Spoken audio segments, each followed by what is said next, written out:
வணக்கம். தொடர்ந்து நம்ம சேனலுக்கு நீங்கள் சப்போர்ட் பண்ணுறது, சப்ஸ்கிரைப் பண்ணுறது, லைக் பண்ணுறது, கமெண்ட் பண்ணுறது எல்லாம் பார்க்கும்போது ரொம்ப சந்தோஷமாக இருக்குது. உங்களுடைய ஆதரவு வேணும். இது ஒரு ரெக்வெஸ்ட்டாக தான் கேட்குறேன். உங்களுடைய ஆதரவு பெருமளவில் ஒரு சந்தோஷத்தை கொடுக்குது அப்படிங்கிறது உண்மை. பிக் பாஸ்குள்ளே என்ன நடக்குது அப்படின்னா, போட்டியாளர்கள் வெளியே போனவங்க எல்லாத்தையும் உள்ளே கொண்டு வராங்க. ஒவ்வொருத்தங்களும் ட்ரிக்கர் பண்ணுறதுக்காக வராங்க.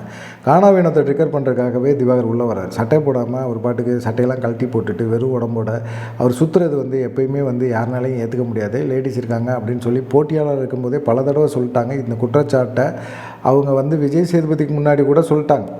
ஆனால் இப்போ இங்கே உள்ளே வந்தோடனே என்னவோ ஒரு பாடியை கட்டுறாராம், பெரிய ஜிம் பாடி போல் இருக்குது. வயிற்றை தள்ளிக்கிட்டு அது நடக்கிறத பார்த்தா கேவலமாக இருக்குது. ஆமை மாதிரி தான் இருக்குது, வினோத் சொன்ன மாதிரி. ஆனால் என்னென்னா, எவ்வளவோ கேமரா இருக்குது. எங்கே வினோத்தும் பிரவீன்ராஜும் படுத்துருக்காங்களோ அந்த இடத்துக்கிட்ட போய் கேமராவுக்கு முன்னாடி நின்றுக்கிட்டு இவர் நடிக்கிறேன் அப்படின்னு ரீல்ஸ் போடுறேன் அப்படிங்கிற மாதிரி பண்ணும்போது அது வெறுப்பாக இருக்குமா இருக்காதா? பார்க்குறவங்களுக்கு சங்கடமாக இருக்குமா? இல்லை, நீ எதுக்காக காண வினோத்தை தேடி போய் வம்புழுக்கிறாரு? கேமரா ஏகப்பட்ட கேமரா பிக் பாஸ் வீட்டுக்குள்ளே இருக்குது. அந்த கேமராவில் ஏதாவது ஒரு கேமராவில் போய் நீ நடிக்கலாம், போகலாம், வரலாம், ஏதோ ஒன்று செய்யலாம். அதை விட்டுட்டு நீ இங்கே காண வினோத்தும் விக்கல்ஸ் இருக்கிற பிரவீன்ராஜன் இருக்கிற இடத்துல எதுக்காக நீ நடிக்கிற அப்படிங்கிற மாதிரி இருந்துச்சு. நேற்று திவ்யாவுக்கு கூட ஃபுல்லாக சுற்றி ரீல்ஸு பண்ணிகிட்டு இருந்தது. இது வேலையே ரீல்ஸு தான். இது ரீல்ஸுனால என்ன நடக்குதுன்னே தெரியல. இது என்ன செய்யுது, கானா வினோத் ஏதோ ஒன்று சொன்ன, சட்டையை போடுங்க சார் அப்படின்னு சொன்னோன்னே, எனக்கு ஒன்றும் தெரியாது சார், எனக்கு நடிக்க தெரியாது சார், நான் ஒன்றுமே தெரியாது சார், நான் ஒன்றுமே கிடையாது சார், நீங்களாம் எல்லாம் திறமையான ஆள் சார் அப்படிங்கிற மாதிரி தன்னுடைய ஆதங்கத்தை, வேதனையை எல்லாத்தையும் கொட்டுறாப்புல. சார் நீங்கள் பெரிய ஆள் சார், நாங்களாம் ஒரு சின்ன ஆள் சார், சத்திரியனாக இருக்கிறதோட சாணக்கியனாக இருக்கிறது நல்லது சார், நாங்கள் எனக்கு சத்திரியனாக இருக்கிறேன் சார், நான் சாணக்கியனாக இருக்கிறேன் சார் அப்படி இப்படின்னு என்னென்னவோ பேசினாப்புல. காணா வினோத்தையோ நீ சத்திரியனாரு சாணக்கியனாரு எல்லாத்தையும் தூக்கி ஓரம் போட்டும் போதும் மனுஷனாரியா அப்படிங்கிற மாதிரி பேசினாப்புல. இதை விக்கல்ஸு கேட்டாப்புல. விக்கல்ஸு கேட்ட உடனே என்ன செஞ்சாப்புல, காணா வினோத்தை தனியாக கூப்பிட்டு வச்சு பேசும்போது, இங்கே பார், அவர் போட்டியாளர் கிடையாது, அவர் கெஸ்ட்டு. இப்போது நீ ஃபைனல் போகிற, உன் பொசிஷன் என்ன அப்படிங்கிறது உனக்கு தெரியும், மக்களோட ஆதரவு உனக்கு என்ன இருக்குது அப்படிங்கிறத பேசும்போது எல்லா விஷயத்தையும் கேட்கும்போது கரெக்டாக இருக்குது. உன்னை ட்ரிக்கர் பண்ணுறாங்க, பார்த்துக்கோ, தெளிவாயிரு, நீ தெளிவாரு, எங்கேயுமே நிதானத்தை இழந்துடாத. உன்னைய தர்பூஸ் ட்ரிக்கர் பண்ணி உன் வாயிலேருந்து வார்த்தையில் விடுது, உன்னை கோவப்படுத்துது, டென்ஷன் ஆக்கி ஏதோ ஒன்றில் எமோஷனலாக நீ கை நீட்டக்கூடிய ஒரு சூழ்நிலையை உருவாக்குற மாதிரி ஒரு சூழ்நிலையை கொண்டு உன்னை மக்கள் மத்தியில் உன் இமேஜை டேமேஜ் பண்ணுறதுக்காக தர்பூசி செயல்படுது. நீ பார்த்து இருந்துக்க. இது உனக்கு முக்கியமான ஆட்டம், அவனுக்கு முக்கியமான ஆட்டம் கிடையாது. அவன் உன் இமேஜை டேமேஜ் பண்ணுறதுக்காக வந்திருக்கிறான் அப்படிங்கிற மாதிரி ஒரு சரியான ஒரு விமர்சனத்தை காணா வினோத்திட்ட சொன்னார். இது உண்மையான நட்பு அப்படின்னா அப்படி தான் இருக்கணும். ஏன்னா எங்கன்னா நம்ம சறுக்கிறோமோ நம்மளுக்கு புரியும் போது அதை உடனே கூப்பிட்டு சொல்லணும், கண்டிக்கணும். இந்த விஷயத்தை நிறைய தடவை கமருதீனுக்கு காணா வினோத்து செஞ்சுருக்காப்புல. இன்றைக்கி காணா வினோத்துக்கே விக்கல்ஸ் அட்வைஸ் பண்ணியிருக்காப்புல. இது ஒரு ஏற்றுக்கக்கூடிய ஒரு அட்வைஸ் தான். காணா வினோத்து சொன்னதை கமருதீன் ஏற்றுக்கலை, ஆனால் விக்கல்ஸ் சொன்னதை காணா வினோத்து ஏற்றுப்பாப்புல அப்படின்னு ஒரு நம்பிக்கை இருக்குது. காரணம் என்னென்னா, காணாத்து வினோத்துக்கு பேச்சை கேட்கல அப்படிங்கிறதுனால கமருதீன் கடைசி நேரத்தில் சான்றாவை அவங்க பிடிச்சி அந்த எமோஷ்னலில், அந்த கோபத்தில், அந்த வெறியில் பிடிச்சி தன்னை மறந்து அவங்க செயல்பட்ட அந்த ஒரு விஷயம் இருக்குல்ல, அதுதான் அவங்களுக்கு ரெட் கார்டு கொடுத்தது. இவ்வளோ உழைப்பையுமே சம்பாத்தியம் இல்லாமல் வெளியே போனது, அவமானப்பட்டது, கேவலப்பட்டுக்கிட்டு இருக்குது. இந்த விஷயம் கமருதீனுக்கு நடந்த காரணம் என்னென்னா, நண்பன் பேச்சை கேட்கல அப்படிங்கிற ஒரு சூழ்நிலை தான். எதுக்காக நீ வீக்கான, எதுக்காக எதுக்காக நீ இங்கே இருக்கிற அப்படிங்கிற ஒரு விஷயத்தை நீ மறந்துட்ட அப்படிங்கிற ஒரு கோபம், எண்ணம் எல்லாத்துக்குமே இருந்தது. இப்போ காணா வினோத்தை அதை புரிஞ்சுக்கிட்டாப்புல. சரி, நம்ம ஒதுங்கி இருக்கிறது நல்லது அப்படின்னாலும் ஒதுங்கி இருக்க மாட்டேங்கிறாப்புல. எதுக்காக காணா வினோத்தை எங்கே படுத்திருக்காரோ பக்கத்து பெட்டில் தான் போய் படுக்கணும் அப்படின்னு திவாகர் போகிறாரு? இது ஒரு கேள்வியாக வைக்கப்படுது. ஏன்னு கேட்டிங்கன்னா, இவர் கொரட்டை விடுவார். இந்த கொரட்டைனால நிம்மதியாக தூங்க முடியாதுங்கிறது காணா வினோத்துக்கு புரியும். காணா வினோத்து வெளியே கொண்டாந்து நீ எங்கே வேணாலும் படுத்துக்க, பக்கத்தில் பெரிய ஏசி ரூம் இருக்குது, அங்கே கூட படுத்துக்க, தலை ரூமில் கூட படுத்துக்க, என் கூட படுக்காத அப்படின்னு சொன்னால், இதை என்னை அவமானப்படுத்துகிறாப்புல, என்னை பாடி ஷேம் பண்ணுறாப்புல அப்படின்னு சொல்லக்கூடாதுல்ல. நீ கொரட்டை விட்றேன்னா மற்றவங்களுக்கு தொந்தரவு கொடுக்குற அப்படின்னு உனக்கு புரியணுமா, புரியக்கூடாதா? புரியணும். நீ இப்போ போட்டியாளர் கிடையாது. போட்டியாளர் இருந்தால் இந்த பெட்டில் தான் நான் படுப்பேன் அப்படின்னு சொல்லலாம்.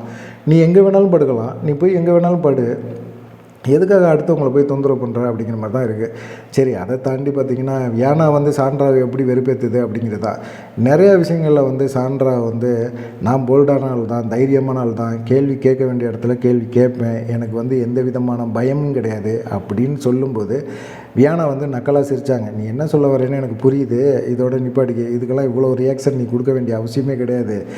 ஏன் கமருதீனை பார்த்து பயந்த, பார்வதியை பார்த்து கத்துன அப்படிங்கிற மாதிரி ரியாக்ஷன்லாம் நீ கொடுக்காத, எனக்கு தெரியும் அப்படிங்கிற மாதிரி சொன்னாங்க. நீ ட்ராமான்னு சொல்லிக்க, எதை வேணாலும் சொல்லிக்க அப்படிங்கிற மாதிரி சாண்ட்ரா வியானாட்ட பேசினாங்க. அப்புறமா சாண்ட்ரா வியானா இவங்களுடைய காம்பினேஷன் கட் ஆயிடுச்சு. சாண்ட்ராவுக்கும் தெரிஞ்சிருச்சு இது நம்மளை ட்ரிகர் பண்ண வந்திருக்குது, நம்ம கொஞ்சம் இதுகிட்ட பேசுகிறத குறைச்சிக்கிட்டோம்னா போதும், இது வந்துச்சுனாலே நம்ம நழுவிக்கலாம் அப்படிங்கிற மாதிரி ஒரு எண்ணத்துக்கு அவங்களும் வந்துட்டாங்க. அதுக்கப்புறமா பார்த்திங்கன்னா வியானாவுக்கு வந்து தர்பூசு தான் மாட்டுச்சு. தர்பூசுக்கு லேடிஸ்னால் போதும், ஜென்ஸு பக்கத்தில் எப்போயுமே போகாது. அது லேடிஸு அது ரொம்ப நாள் கேப் விட்டாச்சு, வந்திருக்கோம், அழகான பெண், இப்படியெல்லாம் ஒரு கும்பலோடு சேர்ங்கும்போது திரும்பவும் தன்னுடைய சந்தோஷத்தை காட்டணும் அப்படின்னு சொல்லிட்டு வந்துடுச்சு. வியானாவுக்கு வந்து தர்பூசை பார்த்தோன்னா ஒரு காமெடி பீஸ் தான் அதுக்கு ஞாபகம் வந்திருக்கும் போல இருக்குது. நவரசத்தை நீ புளியலாமா அப்படிங்கிற மாதிரி காட்டலாமா அப்படின்னு சொல்லியிருக்கு.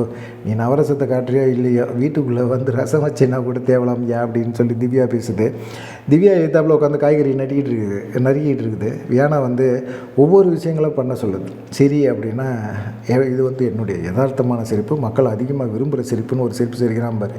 ஆடங்க இந்த திமுகவில் ஒரு பேச்சாளர் பேசுவாள்ல, ஆடங்க அந்த மாதிரி வார்த்தை தான் வருது. அதை சிரிப்பு இதை பார்த்தோன்னே சத்தமாக சரி அப்படின்னு சொல்லுது. அது இல்லாமல் பார்த்திங்கன்னா கோவப்படு அப்படின்னா கண்ணை மூடிட்டு கையை மட்டும் தூக்குவேன். கண்ணை மூடிட்டு நீ கையை தூக்கி கோவப்பட்டுன்னா என்ன குத்துவ, எங்கே போய் யாரை குத்துவ, சவுத்தில் குத்துவியா? அடுத்தவங்களோட சண்டைக்கு போகிறேன்னா கண்ணை மூடிக்கிட்டு நீ குத்துற அப்படின்னா எங்கேயா நீ, இது கோவமா அப்படின்னு வியானா கேட்குது. நான் கேட்கல, வியானா கேட்குது. அப்புறமா பார்த்திங்கன்னா சோகம் அப்படிங்கிற ஒரு விஷயந்தான் வந்து திவ்யா கொடுத்த கமெண்ட்டும் வியானா கொடுத்த ரியாக்ஷனுமே வந்து பார்த்திங்கன்னா ரொம்ப இதாக இருந்துச்சு. சோகம் பண்ணுன்னா கண்ணெல்லாம் இறுக்கிக்கிட்டு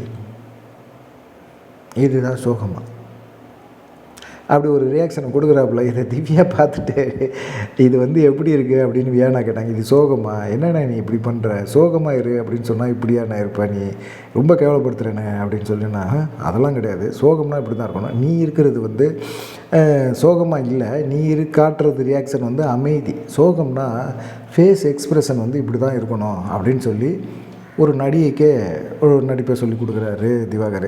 இவர் வந்து தர்பூசை பொறுத்த வரைக்கும் ஒரு நடிப்பு அரக்கன் தான்ப்பா உண்மையில் அப்படின்னு சொல்லி ஏற்றுக்கலாம். ஆனால் அதை பார்த்த திவ்யாவுக்கு வந்து ஒன்று, வியானா வந்து திவ்யாட்ட கேட்குது, திவ்வு அது எப்படி இருக்குது அந்த ரியாக்ஷனு, இது சோகமாக இருக்குதா அப்படின்னா, அது வந்து கிராமத்துக்காரி மாதிரியே தலையில் துண்டை கட்டிக்கிட்டு காயை நறுக்கிக்கிட்டு சிரிச்சுக்கிட்டே சொல்லிச்சு. அது எப்படி இருக்குது தெரியுமா வியானா, எதையோ மிதிக்கக்கூடாததான் மிதித்த மாதிரி இருக்குது அந்த ரியாக்ஷனை பார்க்கும்போது அப்படின்னு சொல்லி சிரிச்சுக்கிட்டு சந்தோஷமாக சொல்லுது. இதெல்லாம் பார்க்கும்போது பிக் பாஸ் வீடு நல்லா களைகட்டு தான் இருக்குது. ஆனால் இந்த ட்ரிகர் பண்ணுற வேலைகளை வந்து வெளியே இருந்து உள்ளே வரவங்க யார் வந்து வெற்றி பெறுவாங்க அப்படிங்கிற ஒரு இதெல்லாம் கெஸ் பண்ணிக்கிட்டு வந்து ட்ரிகர் பண்ணுற வேலையில் இறங்கி செயல்படுறாங்கள்ல, அவங்கள கோவப்படுத்தி அவங்கள காலி பண்ணணும், அவங்க ஆட்டத்தையே காலி பண்ணணும், மாற்றணும் அப்படின்னு சொல்லி நினைக்கிறாங்கல்ல, அது தப்புங்க. அது மனசாட்சி உள்ள மனுஷனை அவன் எவ்வளோ கஷ்டப்பட்டு முன்னுக்கு வந்தான். இல்லை கமருதீன் பார்வதிக்கு வந்து ஒரு சம்பவம் நடந்துச்சுல, அதே போல் ஒரு சம்பவத்தை நாங்கள் பண்ணுவோம் அப்படின்னு சொல்லி வர்றது இல்லை. இது வந்து மக்கள் மனசில் வந்து நீங்கள் ஒரு தப்பான இமேஜை அவங்க மேலே கொண்டு வரதுக்கான முயற்சி எடுக்கிறீங்க. அதுலேயும் பார்த்திங்கன்னா குறிப்பாக கானா வினோத்து சாண்ட்ரா இவங்களை கார்னர் பண்ணுறீங்க. அப்படிங்கும்போது கண்டிப்பாக இவங்க 2 பேரில் யாரோ ஒருத்தங்க டைட்டில் வின்னர் அப்படிங்கிற மாதிரி ஒரு வருது அப்படிங்கிற மாதிரி எண்ணம் இருக்குது. சாண்ட்ரா டைட்டில் வின்னர்லாம் அடிக்கிறதுக்கு வாய்ப்பு இல்லை, பணப்பெட்டி எடுத்துகிட்டு போனாலும் போயிடுவாங்க அப்படிங்கிற மாதிரி தான் எல்லாருமே சொல்கிறாங்க. நீங்கள் இதை பற்றி என்ன நினைக்கிறீங்க, உங்களுடைய கருத்துக்கள் என்ன அப்படிங்கிறத மறக்காமல் கமெண்ட் பண்ணுங்கள். நம்ம சேனலை தொடர்ந்து சப்ஸ்கிரைப் பண்ணி பாருங்கள். நன்றி, வணக்கம்.